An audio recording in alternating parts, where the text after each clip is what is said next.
Merci, professeur Toumi. Je remercie le comité d'organisation des OMC de m'avoir invité à cette table ronde pour vous présenter l'évolution épidémiologique du Covid-19 en Tunisie. Donc, juste très rapidement, à l'échelle internationale, donc vous savez tous que le SARS-CoV-2 a été détecté officiellement pour la première fois en Chine, donc dans la ville de Wuhan, le 31 décembre 2019. Et par la suite, donc, il s'est propagé dans plusieurs régions et pays. Donc, le 30 janvier 2020, donc, l'OMS a déclaré le Covid-19 comme étant une urgence de santé publique de portée internationale sans recommandation de fermeture de frontières. Et par la suite, du fait de l'extension donc, accélérée et rapide, elle l'a déclaré comme pandémie mondiale le 11 mars 2020. Et jusqu'à la date donc, de 10 décembre 2021, donc, à l'échelle mondiale, nous avons un total donc, qui a dépassé désormais les 267 millions de cas et nous avons franchi la barre de 5 millions de décès.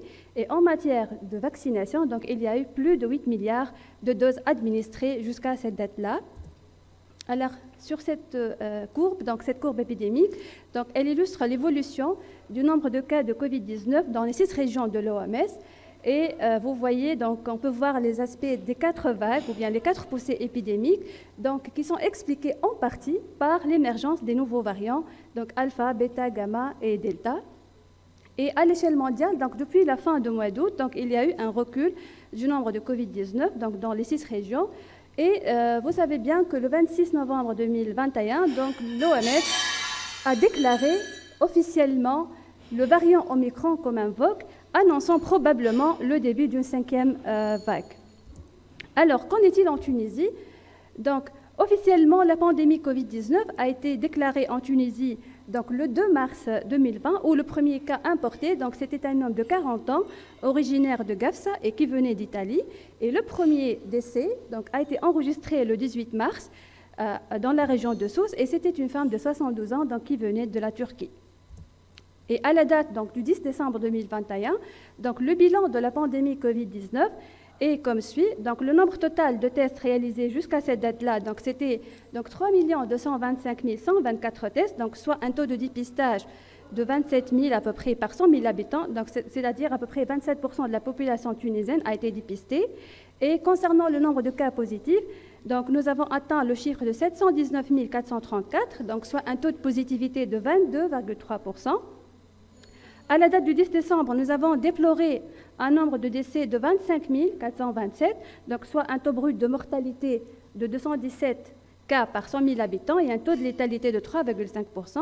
Et en matière de vaccination, donc à cette date-là, donc le nombre de personnes entièrement vaccinées, c'est-à-dire qu'ils ont reçu 2 doses, ou bien un vaccin à dose unique, ou bien une dose en cas de Covid-19, donc ça dépassait les 5 millions de personnes, donc soit un taux de couverture vaccinale par rapport à la population générale de 45,5%.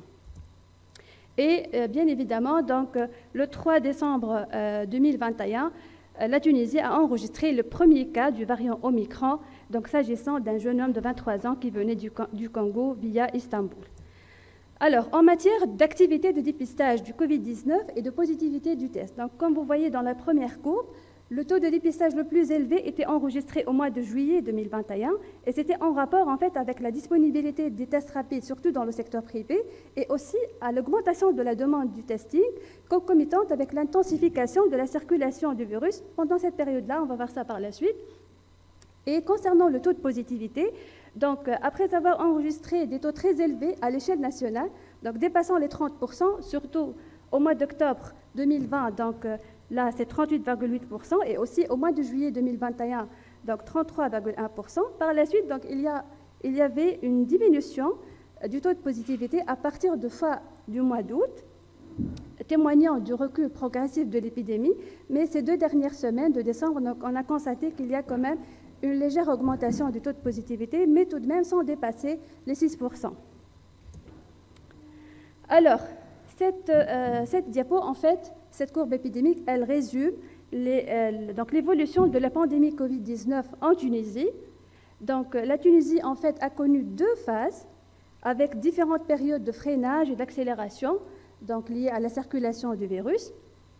Ainsi, donc, la première phase a commencé depuis la déclaration du premier cas en mars 2020 et s'étale jusqu'au 17 août donc 2020. Et cette période s'est caractérisée par une faible circulation du virus, expliquée en partie par le confinement général, surtout qui a été débuté au mois de mars 2020. Donc au début, c'était quelques cas autochtones autour de cas importés. Et donc après la fameuse date du 27 juin 2020, donc après l'ouverture des frontières, c'était plutôt des clusters de cas, des foyers épidémiques autour de cas importés. Ensuite, donc la deuxième phase, elle a été déclenchée par la reprise de la circulation virale, donc surtout en milieu professionnel, donc dans les usines, etc., et aussi la réinstallation de la transmission communautaire autochtone. Et donc durant cette deuxième phase, la Tunisie a connu 4 poussées épidémiques, ou bien 4 vagues. Alors, la première poussée s'étale entre mi-août et mi-décembre 2020, avec un pic au mois d'octobre. Ensuite, la deuxième poussée entre mi-décembre et le 20 mars 2021, avec un pic épidémique au mois de janvier 2021, surtout avec l'apparition du variant britannique alpha. La troisième poussée, c'est entre la fin du mois de mars et jusqu'au 16 mai 2005, avec un pic surtout au mois d'avril. Et là, en plus du variant alpha, il y avait également le variant bêta qui circulait avec le variant britannique. Et à partir de la deuxième moitié du mois de mai, et avec l'apparition du variant indien Delta, la Tunisie a connu la 4e poussée épidémique, et cette 4e poussée, elle était la plus intense, la plus grave et la plus longue. Et comme vous voyez, par exemple, à la date du 5 juillet 2021, il y a eu 10 334 cas de Covid-19 enregistrés pendant une journée. Par la suite, et surtout à partir de la fin du mois août, il y avait un recul du nombre de cas de Covid-19, surtout avec l'accélération de la stratégie vaccinale et le lancement de la campagne nationale de vaccination. Concernant les tranches d'âge les plus touchées par cette infection, c'est surtout les sujets âgés de plus de 25 ans, mais pendant le mois de juillet, nous avons enregistré l'incidence la plus élevée dans toutes les tranches d'âge, y compris les enfants. Même les enfants, pendant cette période-là, ont été touchés par le Covid-19.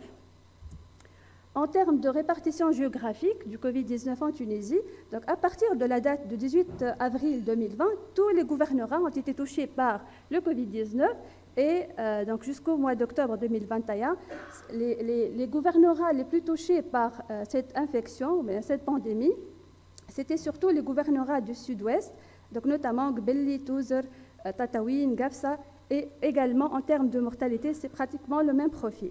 Bien sûr, il y a une grande variabilité en termes d'incidence cumulée et de mortalité, liée aux activités de dépistage principalement. Concernant les hospitalisations liées au Covid-19, la capacité de notre système de soins a atteint son maximum, surtout au mois de juillet 2021, en termes de taux d'occupation des lits d'oxygène et de lits de réanimation. Et là, comme vous voyez sur ce graphique, durant la semaine du 5 au 11 juillet, nous avons enregistré le nombre le plus élevé de nouvelles admissions, soit 1306 nouvelles admissions, dont 403 le jour, le 16 juillet. Et également, le 16 juillet, par exemple, nous avons enregistré le nombre le plus important, prévalent de patients depuis le début de la pandémie. À peu près 5000 patients étaient hospitalisés à cette date-là. Et le 26 juillet 2021, nos établissements de santé, que ce soit publics ou bien privés, ont enregistré le nombre le plus élevé de patients en réanimation, 873 patients en réanimation le 26 juillet, et également le nombre le plus élevé de patients sous ventilation mécanique, à savoir 177 patients. Et par la suite, comme vous voyez, à partir du fin du mois d'août, il y a eu une diminution du nombre d'hospitalisations liées, entre autres, à l'accélération de la stratégie vaccinale et l'amélioration de la couverture par les vaccins. Alors, en termes de mortalité, comme j'ai dit, nous avons franchi la barre de 25 000 décès, ce qui nous a placés à la 3e position actuellement dans la région de la Méditerranée orientale, après l'Iran et Pakistan. Mais sachez bien qu'au mois de juillet, malheureusement, on était classés les premiers dans cette région-là en termes de mortalité. Et là, cette courbe épidémique, elle montre en effet l'évolution du nombre de cas de décès, donc depuis le début de la pandémie jusqu'au 30 novembre. Et là, on voit clairement que le mois de juillet 2021 était le mois le plus meurtrier en Tunisie, où nous avons enregistré 5 338 décès, donc en un seul mois. Par contre, en 2020, la période de 2020, donc c'était 4 843 décès. Donc en un mois, on a fait toute la période de 2020. Et par la suite, donc, il y a eu une diminution du nombre de décès enregistrés. Ainsi, par exemple, au mois d'octobre, donc, on a atteint donc, 169 décès. Et au mois de novembre, donc, on est arrivé donc, avec 71 décès, donc, grâce bien sûr à l'accélération de la stratégie vaccinale. Et donc, concernant les tranches d'âge les plus touchées par le décès, donc, globalement, ce sont les sujets de plus de 60 ans. Mais pendant la période de juillet 2021, donc, ce risque devient beaucoup plus élevé à partir de l'âge de 45 ans. Donc voilà pour finir, à travers cette présentation, donc, le virus, le SARS-CoV-2, circule toujours en Tunisie et nous surprend à chaque fois par des nouveaux variants. Donc il faut rester vigilant en termes de surveillance épidémiologique, en termes de surveillance génomique. Donc il faut accélérer la stratégie vaccinale et la priorité des priorités, c'est surtout les sujets non vaccinés. Donc il faut les catcher. En plus donc, de la troisième dose pour booster l'immunité, il faut également appliquer les mesures donc, auprès des voyageurs, sans oublier bien sûr de maintenir les gestes barrières dont on a tendance actuellement à les abandonner. Donc on voit donc même en circulant dans la rue, donc il y a peu de gens qui portent donc, les bavettes, etc. Donc il faut rappeler, éduquer les gens qu'il faut maintenir ces gestes barrières en plus de la vaccination. Et je vous remercie pour votre attention.